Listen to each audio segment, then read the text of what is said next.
Hey Stoics, welcome to Anonymous Achiever, the channel built for men who refuse to live on autopilot, for men who value discipline over distraction, solitude over noise, and inner mastery over the chaos of the world.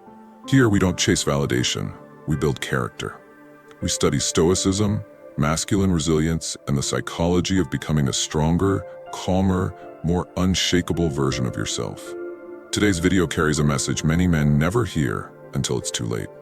Why being in a relationship at 60 or 70 years old can be a big mistake.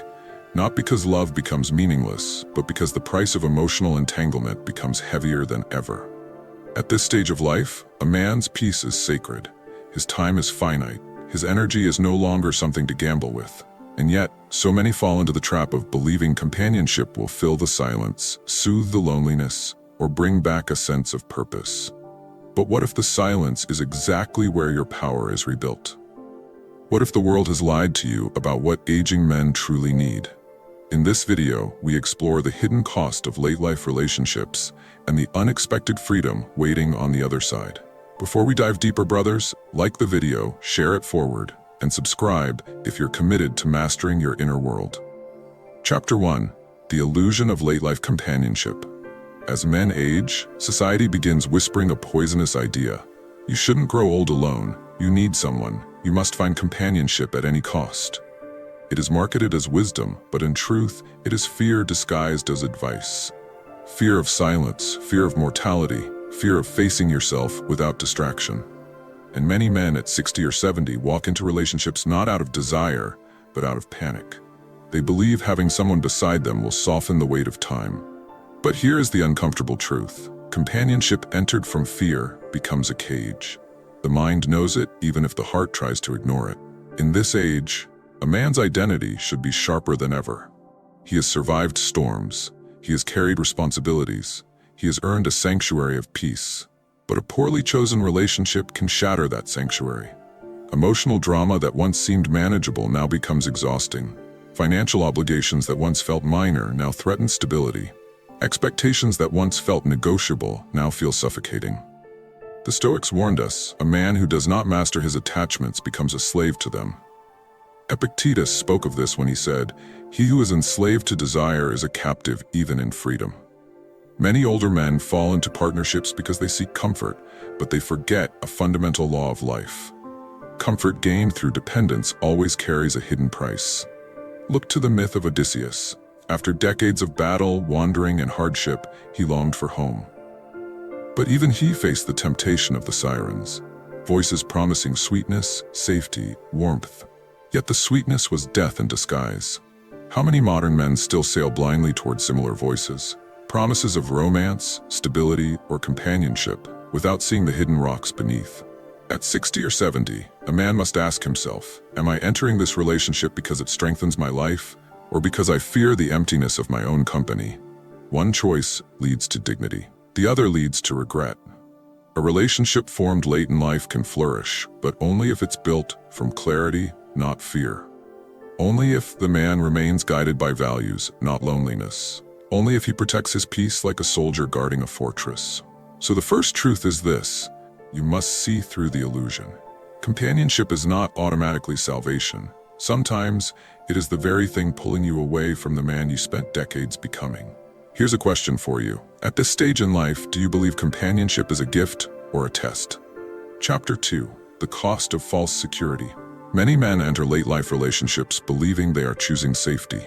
A companion to share the years, divide the burdens, soften the silence. But often, what looks like safety is merely comfortable illusion. And illusions, when embraced at 60 or 70, can cost a man more than he can afford to lose. At this stage of life, you're not just offering emotional presence. You're offering time, the rarest currency. You're offering stability, something your younger self fought decades to build. You're offering peace, the treasure you earned through hardship, loss, failure, and triumph. Yet the wrong relationship can quietly strip these from you, piece by piece. There is a difference between being cared for and being consumed. Between sharing life and surrendering the last good years of it. Older men often enter relationships chasing the illusion that another person will fill the void. The quiet evenings, the long mornings, The fear that life has slowed down too much. But when you trade solitude for the wrong companion, what you receive is not security. It's obligation. Emotional labor you no longer have energy for. Conflicts you no longer wish to fight. Expectations you no longer want weighing on your shoulders. History offers a sharp reminder.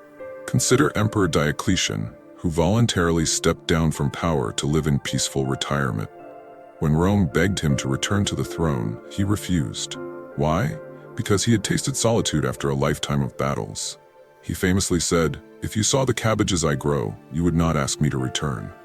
Diocletian understood that peace is a kingdom of its own, and once a man finds it, he must guard it fiercely. Many older men forget this. They trade their cabbage fields, their routines, their quiet mornings, their spiritual autonomy for a dynamic that drains more than it gives. They assume emotional storms will pass quickly, but storms in old age hit harder. They assume they can adapt, but adapting becomes a heavier burden. They assume companionship guarantees peace, but often it becomes the very source of turmoil. The truth is simple but hard to accept. Not every relationship provides security. Some only give the illusion of it, while quietly taking the last good pieces of your life.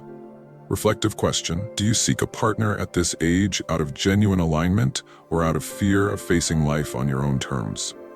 Chapter 3: The Weight of Emotional Burden. There comes a point in a man's life where his greatest currency is not money, status, or strength, it is emotional energy. At 60 or 70, your inner world becomes quieter, more deliberate. You think before you speak. You choose peace over pride. You learn to let go rather than win arguments. And yet, this psychological maturity can become a target for emotional dependency. Late life relationships often demand a level of emotional labor many older men no longer have the capacity to give. You've already carried decades of responsibility for children, careers, families, crises, failures, rebuilding. The weight of the world has already rested on your shoulders, and you're finally at an age where you can set it down. But the wrong partner may place it right back on you. Suddenly, you're dealing with someone's insecurities, mood swings, expectations, unhealed wounds, and emotional volatility. You become the anchor, the counselor, the fixer, roles that once felt manageable, but now feel draining. What used to be small conflicts become heavy storms. What used to be temporary frustration becomes suffocating routine. A man at this age doesn't fear loneliness, he fears losing his peace. This is where masculine vulnerability becomes real. Not the vulnerability shown in tears or confessions, but the vulnerability of knowing your emotional energy is limited, and one wrong relationship can drain it entirely. The Stoics warned that a man must protect his inner citadel, his mind, his calm, his inner fortress. Marcus Aurelius reminded himself daily, you have power over your mind, not outside events. But when you bind your life to someone who constantly disrupts your inner balance, your mind no longer belongs to you. Consider the example of King Lear.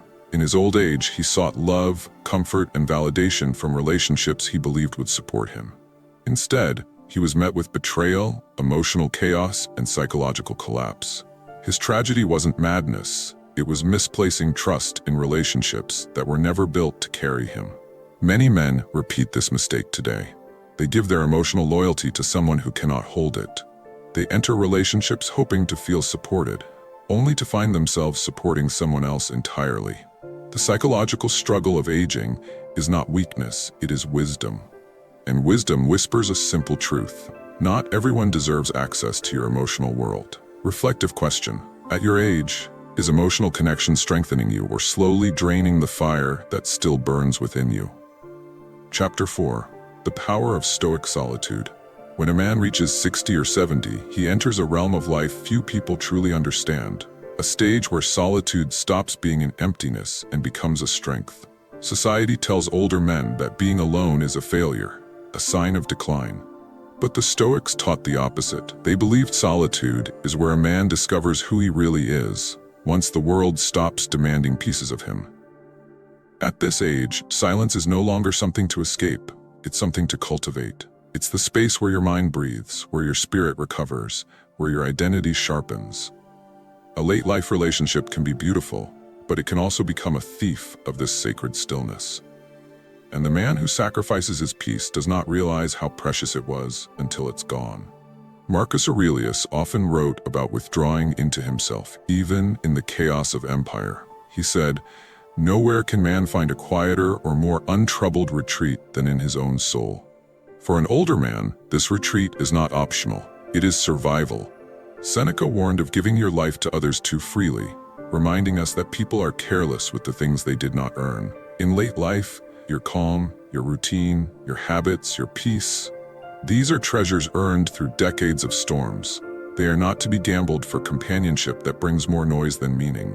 There is a beauty in waking up alone with your purpose, in choosing your rhythm, in owning your day without emotional negotiation.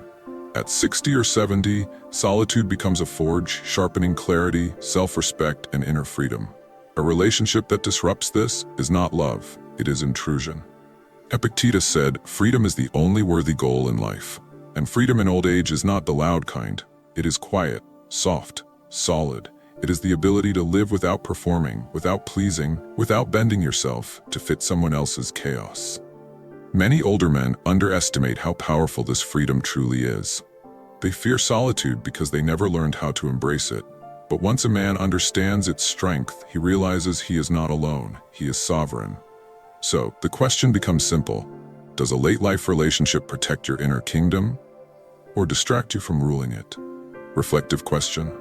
If you removed every external voice for a moment, what would your soul choose, companionship or inner sovereignty? In the end, brothers, aging is not a decline, but a sharpening, a stripping away of illusions, a return to the self. Whether you choose solitude or companionship, choose it with clarity, strength, and sovereignty. Guard your peace, honor your years, and walk forward with the calm power of a man who knows himself fully.